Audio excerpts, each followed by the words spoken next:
This is a slightly different video. You could say confessional, or you could say, well, just different. Otherworldly. Yeah. Otherworldly. So, give you a brief introduction. Why we're doing this is because of the release of the Steven Spielberg. Spielberg.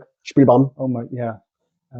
Film Disclosure Day, which comes out this week, and it's out Friday officially, I believe, but it's actually previews tomorrow. I'm going to see it tomorrow.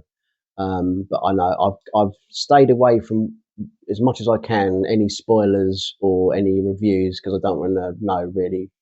I mean, I know the basic premise, but yeah, the plot points I don't know. So that's where we are with that. You coincide with that. My colleague, learned colleague, Ashley, has a real life experience of extraterrestrial phenomena. I have, yes, contacts, but not first contact. You've often talked about with me. It's something that goes back to your childhood when you were how old?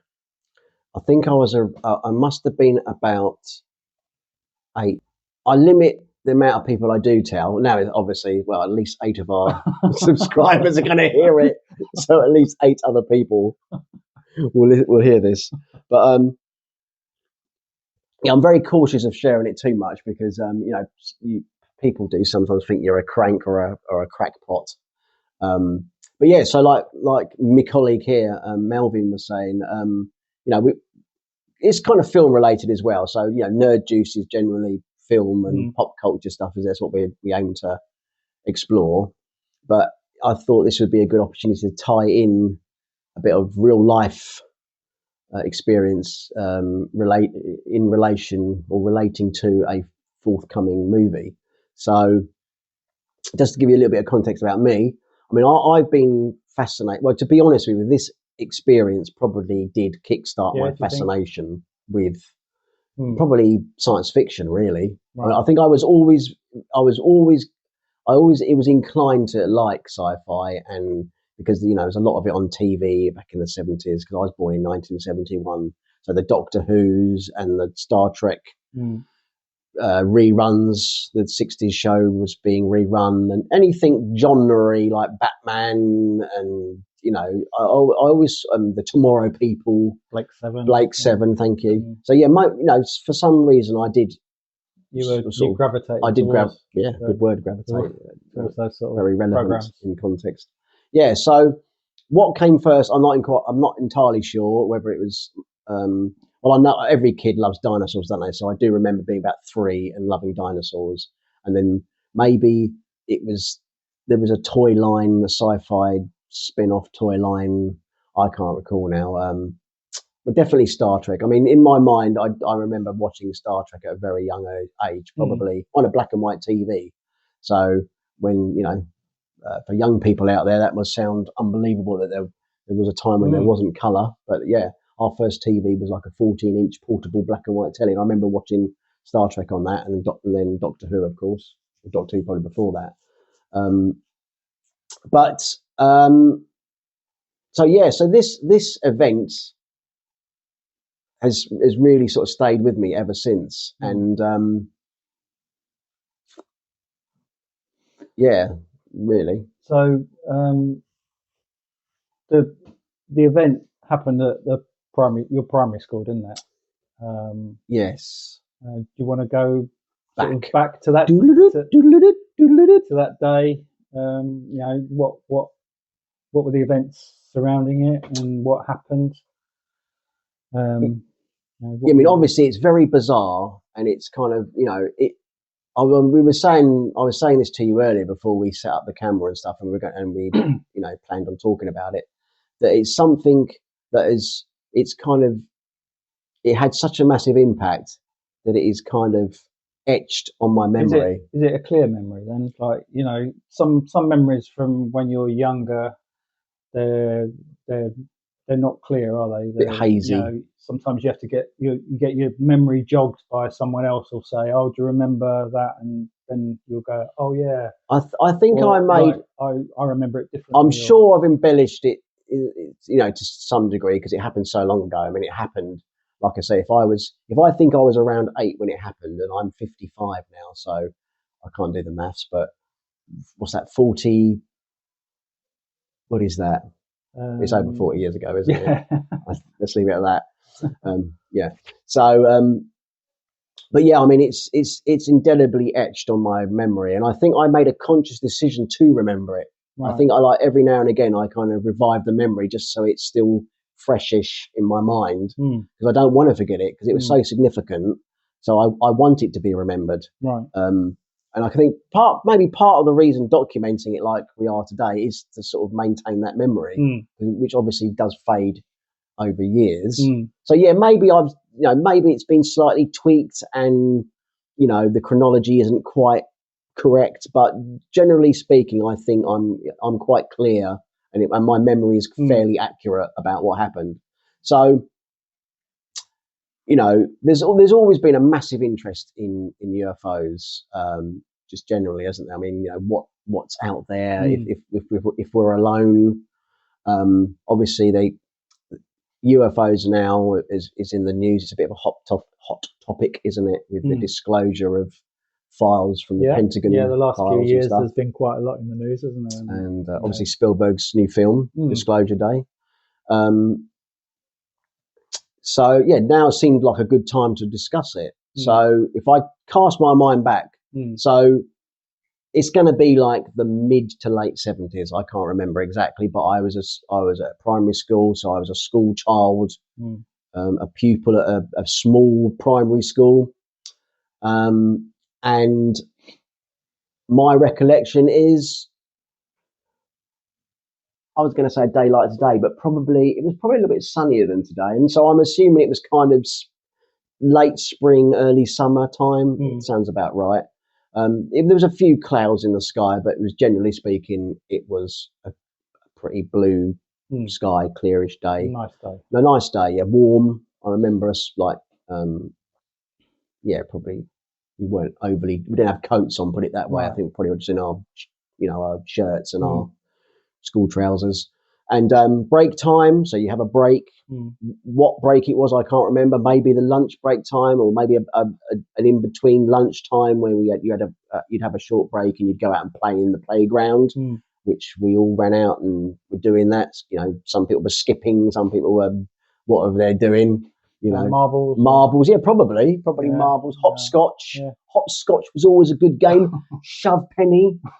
Being a bit rambunctious. Yeah. Bit of football maybe, or like bit of jostling, a bit of tussling. Someone getting getting a wedgie, getting in a headlock. Or... someone getting a headlock. A few Chinese burns. I don't think you can call them that anymore, but whatever they call it these days. But so that was all going on. A lot of laughter, a lot of shouting and screaming, which you always got with young kids. And all of a sudden, my recollection is that the yelps of joy became a little bit more sinister, and the screams became more like of a fearful nature, not the exuberance of youth. And so I remember thinking there was whispering. Look, what's that? What's that? What's that in the sky? Look up! Look up! And so I turned my head and looked up where everyone else was looking, because all the other children were looking up, and there was this, well, for want of a better word, a flying saucer. So I mean, that's effectively what it was. Right. And I remember saying, because there was a lot of, I just remember instinctively thinking, I didn't want us to scare it off. I wanted to study this thing in the sky. So I remember going, shh, be quiet, stop screaming, because I thought that might scare it off, like it was an animal or something, a flock of seagulls, to quote an 80s band. So I remember going, be quiet, because there was a lot of, a lot of the girls were screaming because they were distressed. It was, it was a frightening image. And Carry on, Melvin. So how high in the sky would it have been? Estimate. So this is where probably the memory is a little hazy, and I have to kind of. How clearly could you see it? I mean, it was very clear. I mean, I have to sort of.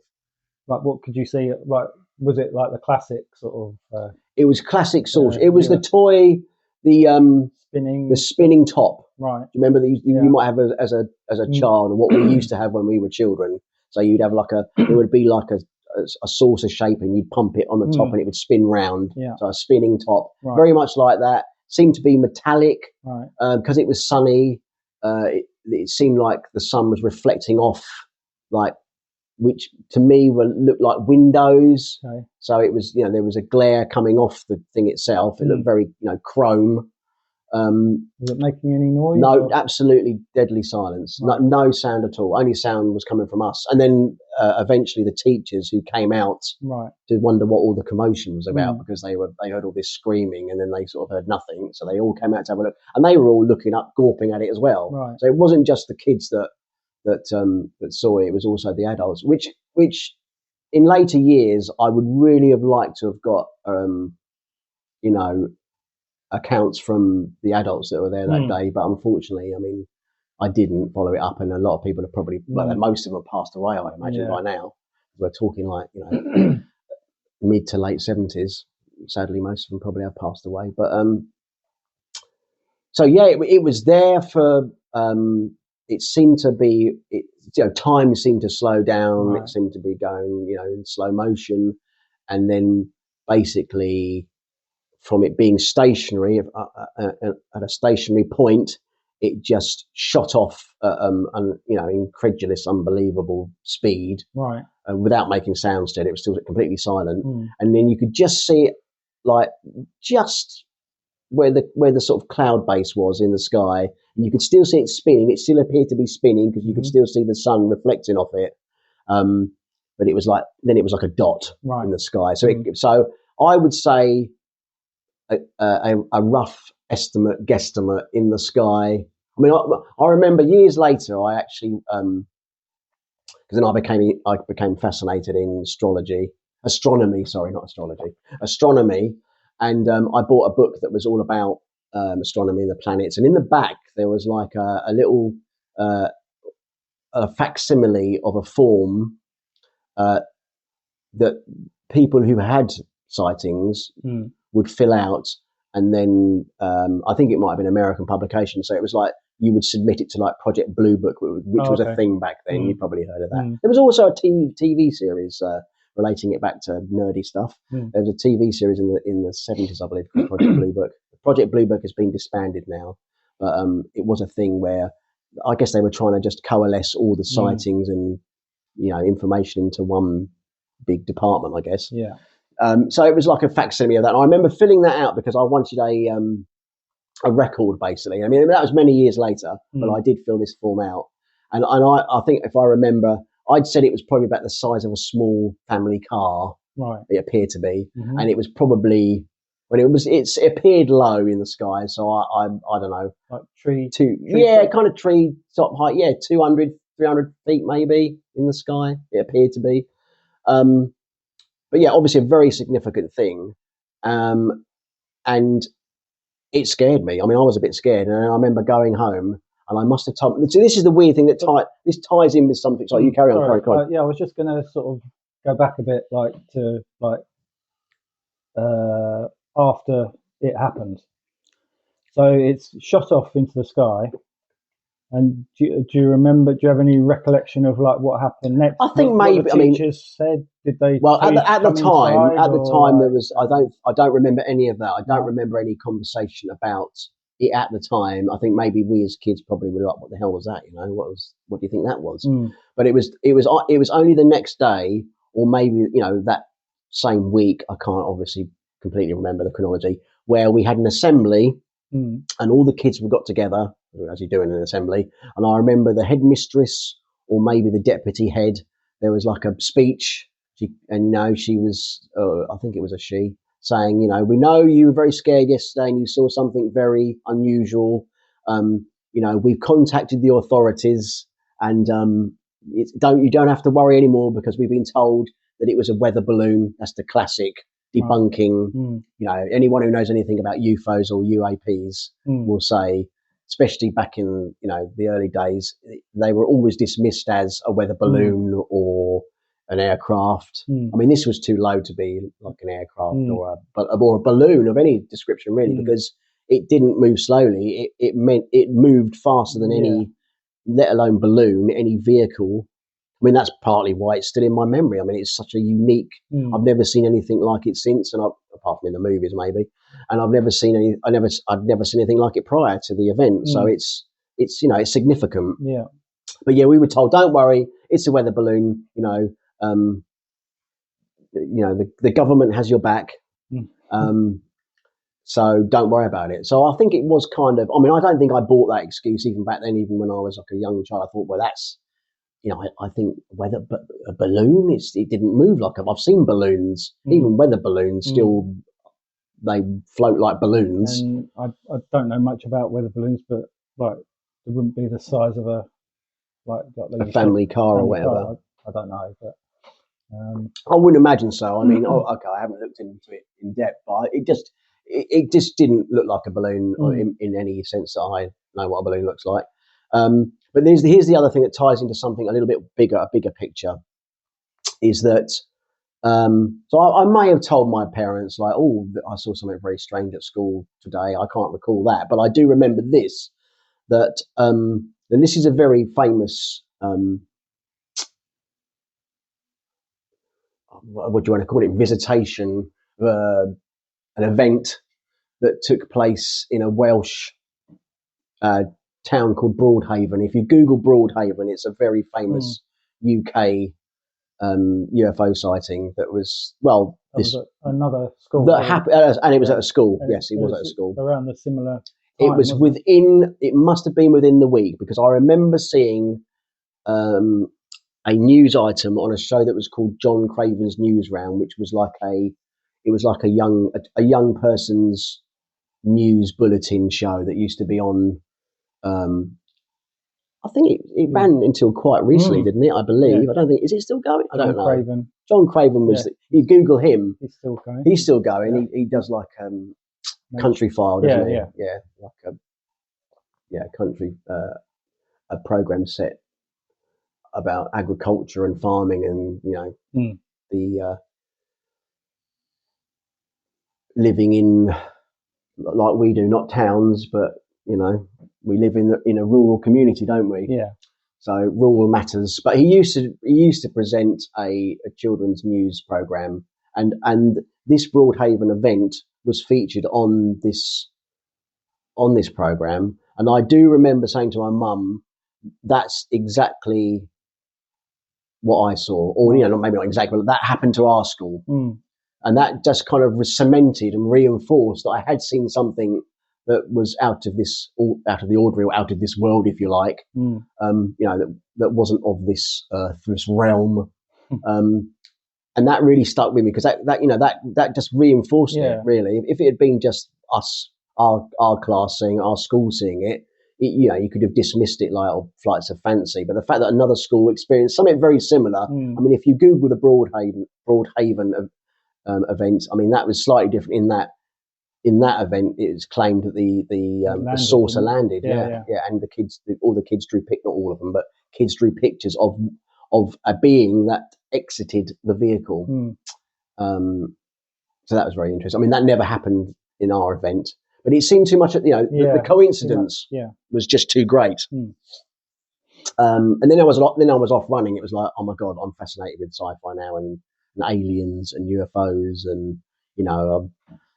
I think one of the first memories one of the very earliest pictures of me that I've got is me in a t-shirt with a UFO on it. So I think that probably was, I can't remember if that was before or after. Maybe it was a premonition. But yeah, so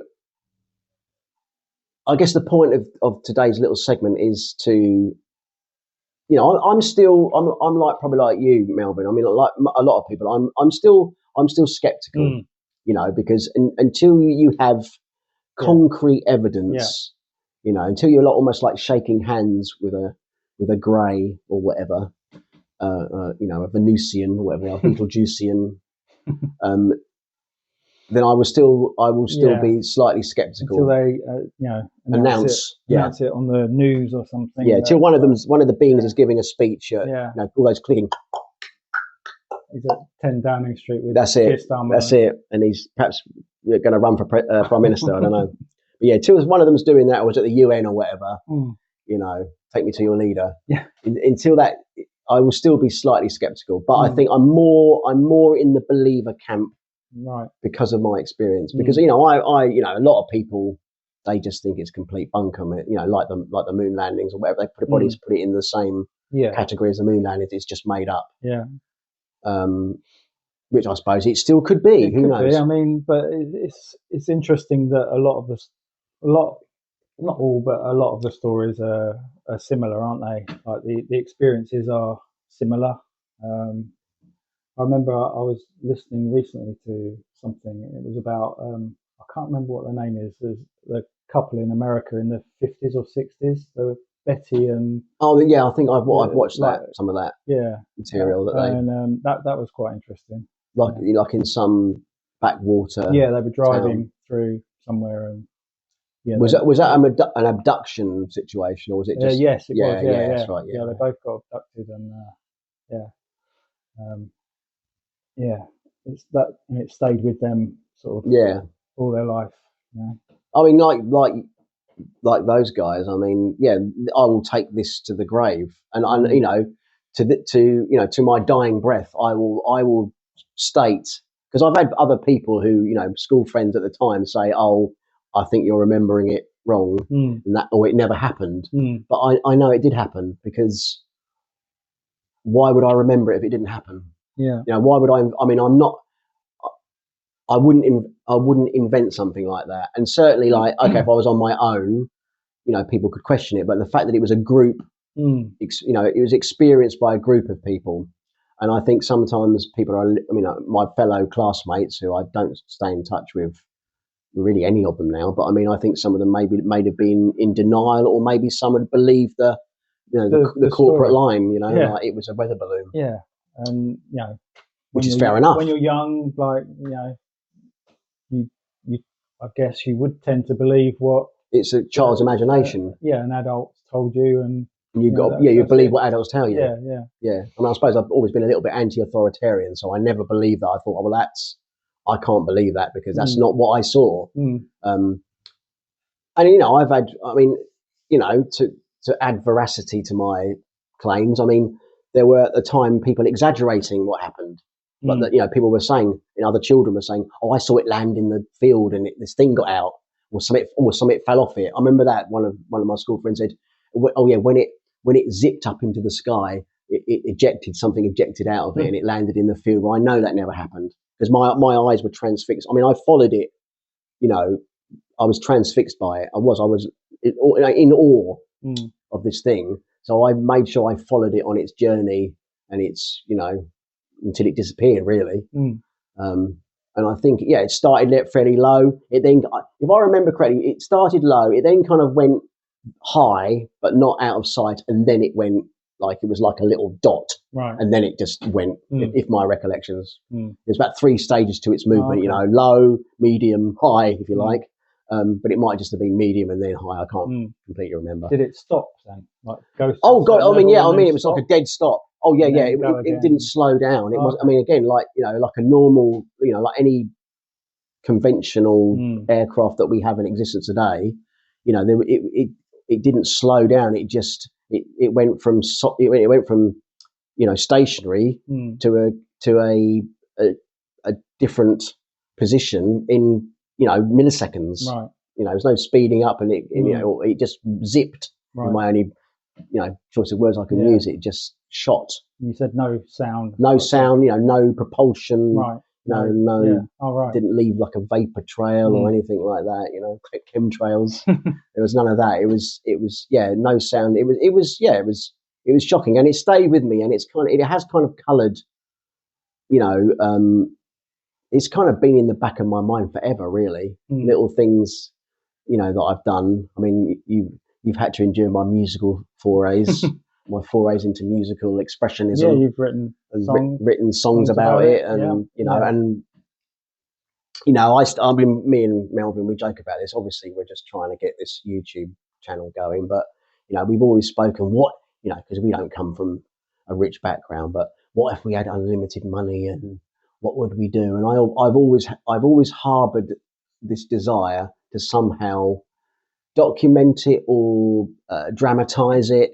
So like everyone's got a book in them, haven't they? And everyone's got a movie in them, they say. So if I had unlimited money, I would kind of, I'd try and shape it into a film or something, some dramatic. Obviously, I'd have to add loads of stuff to it, which never happened because the event lasted. I was supposed to, time-wise, it probably lasted a matter of minutes. It was probably like 10 minutes at the most. Right. So you're not going to get a movie out of that. You've got to exaggerate stuff and embellish stuff. But it has stayed with me, and I think it has very much informed maybe creativity in a way. Maybe then seeing movies after that, or maybe I'd seen Star Wars before that, I can't remember, but then seeing science fiction at the cinema, movies, and obviously Spielberg movies, Close Encounters most notably, E.T. I mean, I remember I remember, here's another thing, this must have been, I'm trying to think of my age. I'm sure this took place in the 70s. Well, it took place when the Broadhaven event happened, and I think that was late 70s, wasn't it? I don't know the exact. I'd have to look that up, but you can look it up, YouTube viewers. So it predates. It was probably around the time of Close Encounters, actually, but it predates E.T. Right. But I remember after having this experience, I remember looking out of my window late at night and almost begging, looking up at the stars, and almost begging for the thing to return to me. Right. A bit like Elliot in E.T. Yeah. I wanted to have this. You wanted to have the experience again, yeah, right. But in a more tangible way. And I used, almost like take me away. Like I wanted that. I wanted that experience. And I think so. Seeing E.T. it brought up that the sentimental feelings. It did bring all that back. And as far as I know, Spielberg's never had obviously he's drawn from documentation and real life commentary on it, but I don't think he's ever had an experience himself. I've seemed to remember in interviews he's said that he would love to have had a UFO UAP experience, but he never has. He's had to draw from other people's experiences to shape his movies. But I mean that's kind of stayed with that desire to for knowledge and to know if these things, it's still a big question mark, isn't it? Do these things really exist? Yeah. There's lots of evidence pointed towards they do. Where they come from, who knows? But the possibilities of life elsewhere in the universe is there must be something, mustn't there? It seems highly unlikely there isn't, even if it's not like humanoid like us. It does seem unbelievable there isn't at least some other form of life in the universe, considering how big the universe is. So yeah, exactly. I mean, there's questions. Why haven't they revealed themselves? Why, if they exist, why haven't they? I mean, who knows? Maybe they think we're too primitive or they watched us and seen us, destroy. Made a pretty good job of destroying the Earth. Yeah. Maybe they think we're not worthy of. We're still apes basically compared to them. But who really knows? But I would love to, know, to find out definitively one day, if extraterrestrials exist. I mean, that would just, would be a wonderful day, a disclosure day, if you like. So yeah, there you go. Something a little bit different today on the old Nerd Juice video, but what would you like? Our 8 viewers. Hopefully, after this, maybe we'll get a few more. Maybe we'll get a few UFO enthusiasts. You never know. But what's share your story? Exactly. Have you got an experience, a story that's similar to that, or not similar? Maybe more dramatic than that. Or do you not believe in them? Yeah. Do you think it's all a load of horse shit, for want of a better word? All opinions are valid and invited. Yeah. So just be kind. Yes. Don't Be kind, rewind. Just, your take on it. I mean, that's my experience. That's my truth, if you like. Yeah. I've expressed my truth as much as I believe it and know it. So what's your truth? Yeah. Well, I think that's a good point to end it on. I think it probably is. And if anyone's seen Disclosure Day yet, don't know spoilers, or when you do, what's your take on the movie? Do you think Spielberg's got it right, or again, is it all bunkum? Well, maybe we'll come back and we'll talk. Well, yeah, perhaps we should. Yeah, perhaps we should. Once we've seen the film, perhaps we should discuss it in a future Nerd Juice review. Yeah. And maybe if you like this sort of sit down conversation between us, or you don't, let us know. It's very lo-fi, but that's the kind of way we operate, isn't it? I mean, that's about as high tech as it's got. That's off YouTube. And that's off YouTube. We've got a screensaver. Yeah. So, I mean, that's we've really pushed the boat out with our budget on this one. Yeah. Well, I guess we'll sign off. Yeah. Okay. Yeah. I'll make a quick escape before I get beamed up or whatever, or abducted. That was a bit like a UFO. Like,